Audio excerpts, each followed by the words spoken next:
গ্রামে সবজি চুরির ঘটনা বেড়ে গিয়েছে। গফুর চাচা তাই রাতে তার ক্ষেত পাহারা দিচ্ছিলেন। রাতের আধারে হরিপদ চোর ধীরে ধীরে গফুর চাচার ক্ষেতের দিকে এগিয়ে এলো।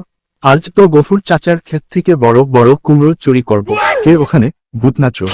হঠাৎ গফুর চাচার কণ্ঠ শুনে চমকে উঠল। হরিপদ ভয় পেয়ে গেল। না না চাচা, আমি তো পাশের গ্রামের লোক, ভুল করে এখানে চলে এসেছি। গফুর চাচা চিনতে পারলেন এটা হরিপদ চোর ছাড়া কেউ নয়। ভুল করে কুমড়ো চুরি করছিস? আয় একটু গল্প করি। গফুর চাচা ভাবলেন হরিপদকে একটু শাস্তি দেয়া দরকার। শুন হরিপদ, তোকে একটা কাজ দিচ্ছি, যদি করিস তাহলে তোকে কিছু কুমড়ো দিয়ে দেব। বলেন চাচা, কাজ হলেই হলো। আমার গরুটা কাল রাতে হারিয়ে গেছে, তোকে ওটা খুঁজে আনতে হবে। চাচা, আমি তো গরু চুরি করি না, আমি তো সবজি চুরি করি। তাহলে তোকে কিছু দিচ্ছি না।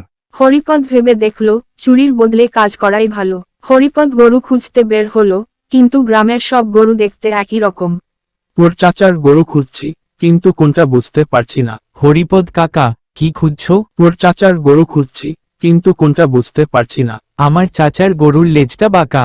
হরিপদ খুঁজতে খুঁজতে দেখল একটা গরুর লেজ সত্যিই বাঁকা। পেয়ে গেছি। সেই গরুটাকে নিয়ে গফুর চাচার কাছে ফিরে এলো। আরে বোকা, এটা তো পাশের গ্রামের প্রধানের গরু। ওরে বাবা, তাহলে তো এবার ধলাই হবে।